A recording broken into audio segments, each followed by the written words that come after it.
கவனிங்க. உண்மையான ஊழியன், தேவன் அங்கீகரிக்கிற ஒரு ஊழியன் இடத்துல ஒண்ணு காணப்படும். என்ன தெரியுங்களா? அற்புதம், அடையாளம். ஏன்னா அதுதான் வேதம். கரெக்டுங்களா? அவங்க போய் கர்த்தருடைய வசனத்தை பிரசங்கித்தார்கள். தேவன் அந்த வசனங்களை எப்படி உறுதிப்படுத்துறாராமா? அற்புதங்கள், அடையாளங்கள் மூலமாக என்ன பண்ணுகிறார்?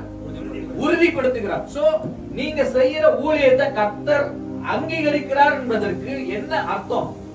எது அத்தாட்சி? செய்ய முடியாது. தேவனோட நடக்கிறவங்க பரிசுத்த ஆவியின் வல்லமையினாலும் ஆவியினாலும் நடத்தப்பட்டு நடக்கிறவங்களால தான் அதை செய்ய முடியும். அல்லேலூயா. ஒருவேளை கிருபை வரங்கள் ஆபரேட் ஆகலாம். நான் வரத்தை பத்தி பேசல. நசரேயனாக இயேசுவை தேவன் பரிசுத்த ஆவியினாலும் வல்லமையினாலும் அபிஷேகம் பண்ணினார். அவர் என்ன பண்றாரு? நன்மை செய்கிறவராய் சுற்றி பிசாசின் வல்லமையில் அகப்பட்ட யாவரையும் குணமாக்குகிறவராய். அல்லேலூயா.